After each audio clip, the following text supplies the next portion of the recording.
On April 13th, a female healthcare worker tested positive for COVID-19 at St. Thomas Elgin General Hospital. The head of the hospital, Robert Byron, says the virus was contracted through community transmission.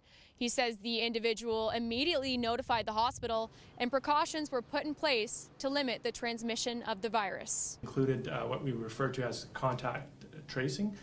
So identified any staff that this individual is in contact with during her shift, and as well any patients that the individual cared for. All staff members who had contact with the individual are currently self-isolating, and patients were also notified. The woman last worked on April 11th. The individual had not worked for a number of days prior to that, so we were focusing on that particular shift. So the individual during her shift was wearing personal protective equipment throughout the entire shift. We've assessed, based on our understanding of that shift, the likelihood of in-hospital transmission is low. Brantford General Hospital declared an outbreak of COVID-19 over the weekend. 5 healthcare workers tested positive for COVID-19, including 1 patient. Head of Brant Community Healthcare confirms there is now a second COVID-19 positive patient as of yesterday who contracted the virus in hospital. Since the declaring of the outbreak, we do have an additional patient that has tested positive that was associated with that outbreak and was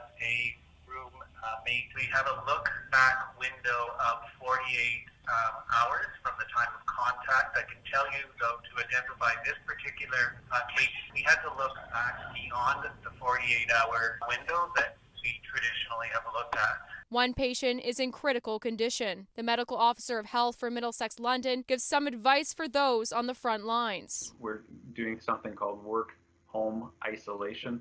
So rather than just home isolation where you've got an individual who's sick staying at home, those that are working in those high-risk settings isolate themselves as much as possible even when they get home.